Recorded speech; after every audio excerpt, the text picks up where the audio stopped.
Rangers' magical season continues as they beat the Toronto Maple Leafs by a score of 6-3 at Madison Square Garden. The Rangers return home after a long road trip and one that was mostly successful.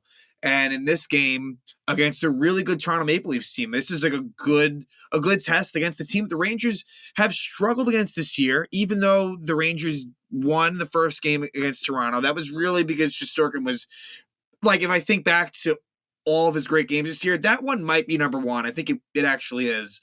And they won that game in overtime. And the Rangers lost at Toronto 2-1.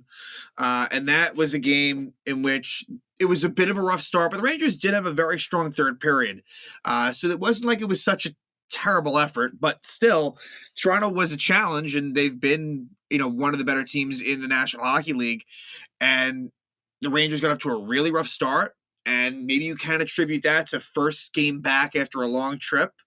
The Rangers have been better lately in first periods, but I'd say on the whole, first periods have been rough for the Rangers, and they were again in this game.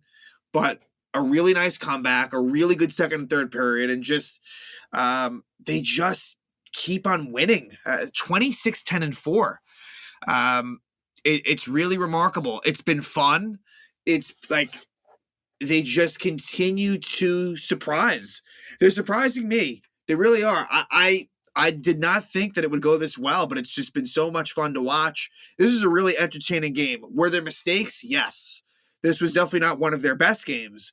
Very entertaining, though. And what is crazy is that now they are 12-0-1 when tied after two periods. So heading into the third, tie game, 12-0-1.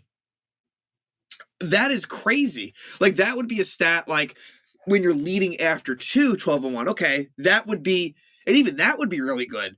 But, like, in these close games, they're finding ways to get wins. And they're getting a lot of regulation wins. I think the only team that has more regulation wins than the Rangers is the Carolina Hurricanes.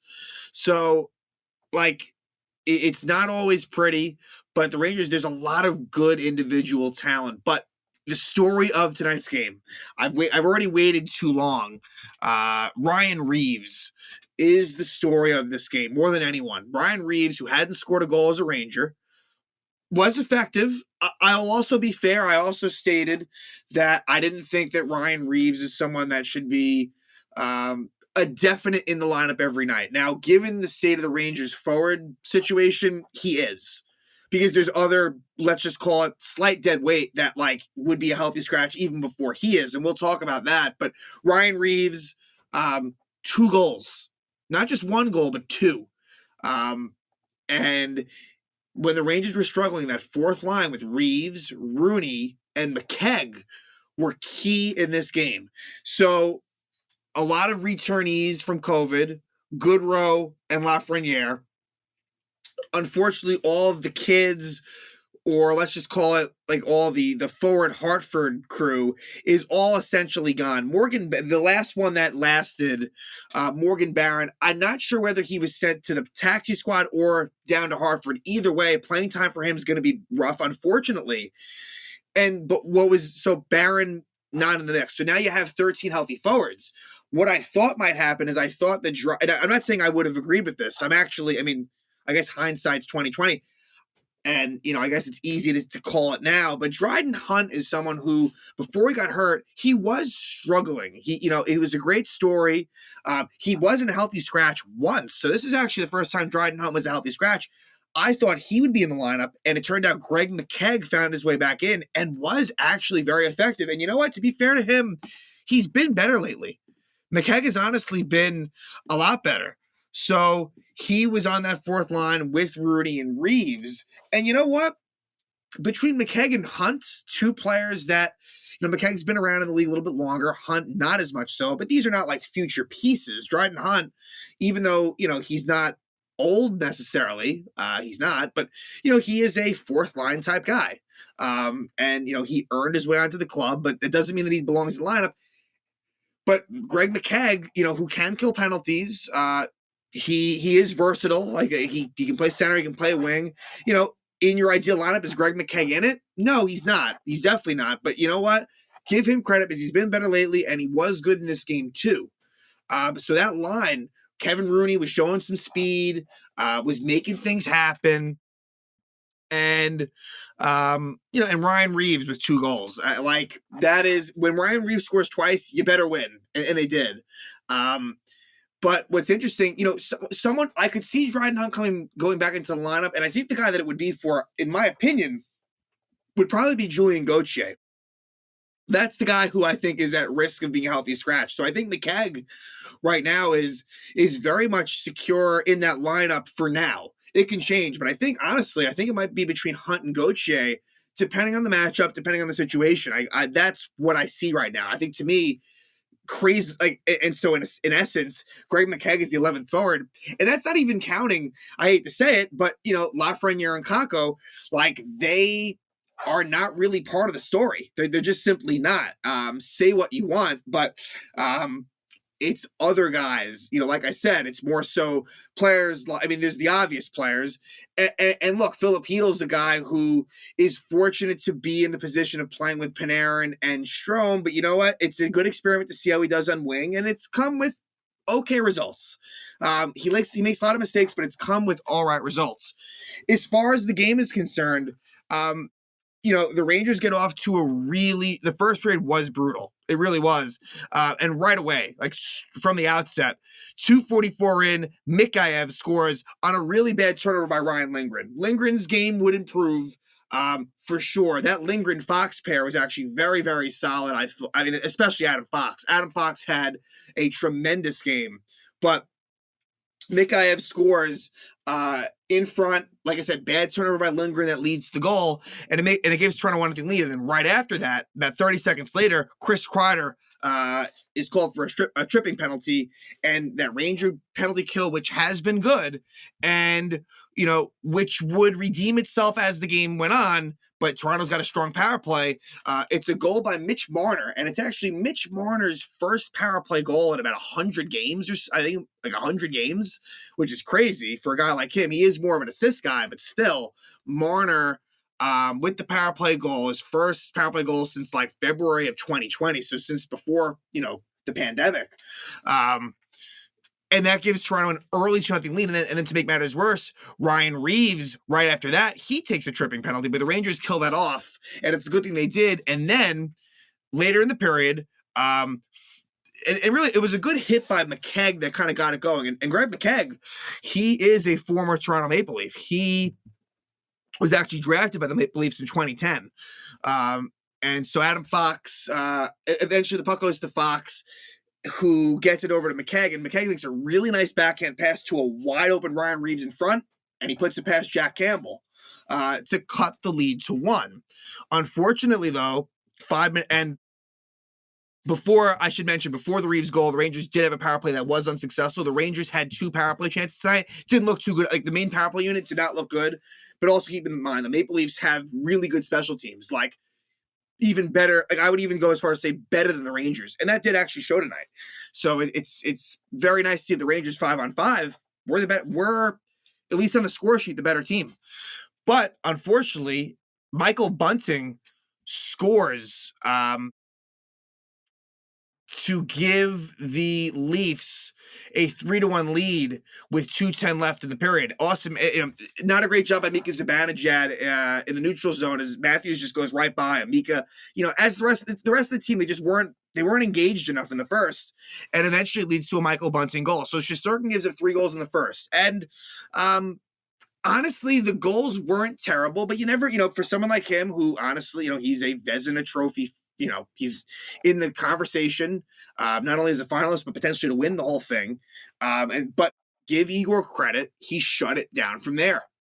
That was it. Those 3 goals, and then he does a really nice job. And there was even chances for the Maple Leafs early in the second, but who scores again? And that fourth line was rolling. It's Ryan Reaves. Ryan Reaves scores. K'Andre Miller takes a shot that, it redirects over to Reaves off the boards. He stands on it once, but then he gets it back and goes roof job. It was deflected, but it goes past Campbell.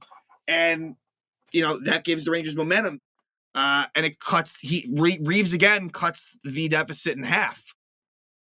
And so 3-2 at that point. And The Rangers would take a bad too many men on the ice penalty, but they did kill it off. Um, and there were chances. William Nylander had a breakaway. Shesterkin would make the save. Like, there were a lot of good chances for the Maple Leafs. The Rangers, the second period was a much better period for the Rangers, but Toronto throughout the game had their opportunities. And later in the second, the Rangers get a very key goal, and it's Adam Fox. And this was, the Strome, Panarin, Hedel line gets it done. Where it's the Strome, Panarin line, it's one of those lines where there's not always necessarily sustained pressure, but the chances they do get can be really, really good. And that happened here. So they get the game time goal against the Flyers, that line, and they get the game time goal here. And Fox, not a great goal by Campbell, to be honest. It goes 5-hole, but Fox pinching in on a really nice pass from Strome behind the net, ties it up. Then, unfortunately, Ryan Strome, as he does every now and then, takes a stick infraction penalty. It's a slashing penalty towards the end of the second, and there was a lot of zone time by Toronto, but the Rangers do kill it off. And so we head to the third, and like I gave you that stat, 12-0-1 now, when tie going to the third, and at 10:50, it was the Panarin line, where Lindgren is open, takes a shot, but it's deflected, and it's a lucky bounce. It goes right on the tape of Ryan Strome, who's wide open all alone, and he buries it. And so Ryan Strome gives the Rangers the lead, his 9th goal of the season. And then Toronto had their opportunities, although they did take a penalty. Mikheyev goalie interference as he knocked down Shesterkin, but the Ranger power play just couldn't get going. But with about 5 minutes left in the game, Zibanejad wins a faceoff. Trouba takes a shot for the point. It goes through, and Kreider is left all alone in front, and he scores. To give the Rangers a 2-goal lead. Chris Kreider's 25th goal of the season. So he is now, I think he's tied for third in the NHL in goal scoring. I believe the person he tied, let me confirm, I believe is the person who I'm going to mention here. And yes, Austin Matthews. He had a 10-game road streak of consecutive goals. And if he scored, that would have tied the record with Steve Yzerman and Pavel Bure at 11. And it looked like he did. As with about, I think they pulled the goalie early, Toronto, with like a little less than 4 minutes left. Matthews, it appeared he scored, but it was a kicking motion. He kicked it in, no goal, which was huge. And so then soon thereafter, after Toronto had more opportunities, Adam Fox, after a faceoff win by Zibanejad in the defensive zone, Fox shoots it all the way down, and it goes in. So it emptied a goal for Fox, his second goal of the game. And then it was funny, at the end of the game, the Rangers tried to get Ryan Reaves a hat trick. He was on the ice with Panarin and Strome, unsuccessful, but really a very nice win for the Rangers. They win it 6-3. Like I said, against a good Toronto team, a really good comeback. They could have just, packed it in after a really tough first period, but they stuck with it. Like, that's just what this team does. Like, there's no give up in them. It's always the right attitude. It's such a night and day difference. The talent, I could honestly argue, is less than last year. Like, you could make that argument is valid, but the main difference is that late in games, they know what to do. They didn't know what to do last season, and it couldn't be any different this year. So big win for the Rangers. And now coming up is, I would argue, the biggest test in the Eastern Conference. I would argue the best team in the division, even though the Rangers are technically ahead. Carolina Hurricanes, I think, are the best team in the division, best team in the East. And if I had to make a Stanley Cup prediction right now, I would say Hurricanes and against the Colorado Avalanche. And, with the Hurricanes, that's saying a lot, because the Tampa Bay Lightning, it's not as if they haven't had a really good season too. That's the 2-time defending Stanley Cup champions, but the Hurricanes are strong, really good. And so this is going to be very exciting to see what can the Rangers, carry this momentum into the Carolina game. Also, Carolina's coming off of a very impressive 7-1 win at Boston. I mean, Boston is a team that appears to be a playoff team. So I'm very much looking forward to seeing what happens here. And it'll be Freddie. I would say the two best goalies in the league have been just, and some might say Jack Campbell, but I don't think so anymore. And not that he was bad in this game, but I would say it's the former Toronto Maple Leaf goalie, Freddie Anderson. So I think it's going to be a matchup between two of the best goalies in the league. And if the Rangers can somehow go to Carolina and win that game, then that's very noteworthy. Very, very noteworthy. So, enjoying this win against the Maple Leafs. Also, happy birthday to Ryan Reaves, who it was a pre-birthday celebration as he turns 35. But good win for the Rangers, and we will see how they fare in Carolina against the Hurricanes.